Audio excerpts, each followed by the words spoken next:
C'est vrai que les Arméniens, ils ont une force de vie, une force de vivre. Mon peuple a eu un destin tragique. On est dans une atmosphère où les gens ne connaissent pas le contexte historique. Absolument, oui. Donc on est toujours prisonnier de l'explication du contexte historique. Or ce contexte historique est assez complexe. Difficile pour moi, c'était avant le tournage, pendant la préparation. Parce que pendant des mois, je lisais des livres sur le génocide, je regardais les photos des déportés, toute cette documentation que nous avons. Bien, le tout premier film qui a eu lieu sur le génocide, Oui, commençons par l'histoire. est un film américain qui s'appelle Ravished Armenia et qui a été tourné dont l'héroïne était une rescapée elle-même du génocide. Et donc elle racontait sa propre vie. C'est un film qui a disparu en grande partie, dont il reste que quelques bobines, et qui souvent d'ailleurs ces bobines sont utilisées dans certains documentaires comme étant des images d'archives du génocide, alors qu'en fait c'est des images reconstituées en Amérique. Et ça m'a beaucoup aidé, parce qu'il y a des détails qui sont bien sûr insoutenables humainement à lire, à plonger dans cette ambiance, mais important pour le travail de comédien. Suivi, notamment Maëlik d'Henri Verneuil, dans les années 80 je crois. Maëlik d'Henri Verneuil qui est on pourrait dire le premier film qui parle vraiment du génocide arménien en tant que tel, en France.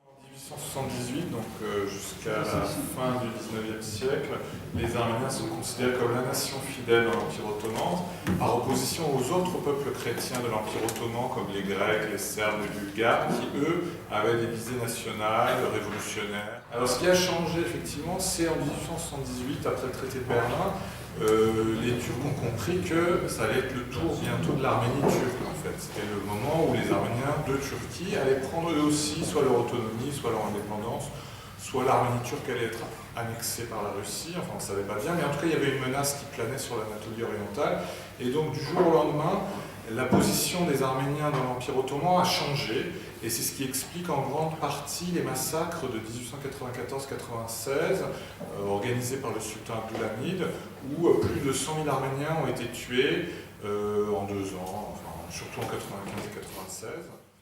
On ne massacre pas du jour au lendemain, on apprend aussi des méthodes, il y a des méthodes qui sont mises au point en 95, qu'on affine en 1915, et surtout ce que les Turcs avaient bien compris en 1895, c'est que quand on massacre sur place, eh bien, il y a toujours un taux de survivants qui est assez important, malheureusement pour eux, de leur point de vue.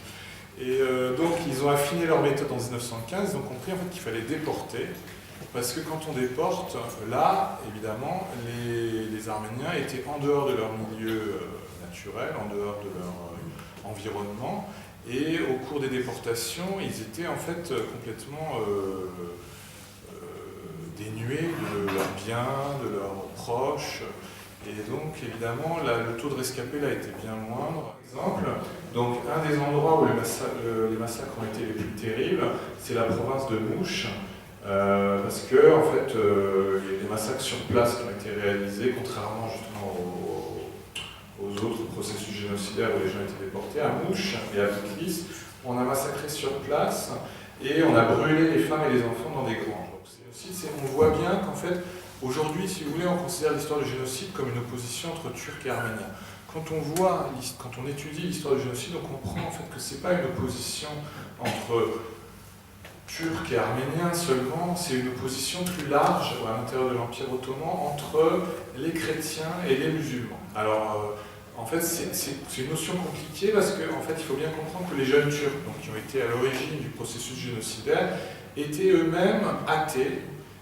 C'était pas des islamistes, si vous voulez, c'était au contraire des ennemis des islamistes, comme les kémalistes, si vous voulez.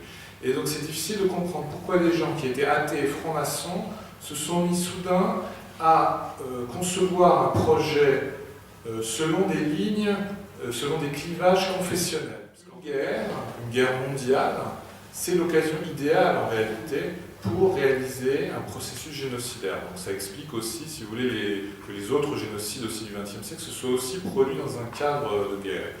Et là, effectivement, dans le cas du génocide arménien, pour les Turcs ou pour les dirigeants ottomans, si vous voulez, c'était une occasion rêvée, la Première Guerre mondiale, de se débarrasser des minorités chrétiennes qui étaient en Anatolie. La grande hantise en fait, des dirigeants jeunes turcs, c'était que l'Asie mineure, qui était peuplée de Grecs, passe aux mains de la Grèce, que Istanbul, qui était très proche en fait, de la frontière bulgare, soit capturée soit par les Bulgares, soit par les Russes, puisque en fait Constantinople, Istanbul était un début de guerre de la Russie, et ça en fait tout le monde le savait en 1914, et les Turcs le savaient très bien. Et puis, à l'Est, évidemment, il y avait la menace d'une Arménie indépendante. Vous voyez, donc il y avait trois menaces, Istanbul, l'Asie mineure aux mains des Grecs et l'Arménie aux mains des Arméniens. Et ça, effectivement, c'était une menace qu'il fallait, en tout cas pour les dirigeants jeunes turcs, absolument écarter. Donc, en fait, pour les dirigeants jeunes turcs, en mars 1915, en fait, lancer le processus génocidaire, c'est l'opération de la dernière chance, si vous voulez. C'est le moyen de sauver les meubles, de garder l'Anatolie aux mains des turcophones, des musulmans.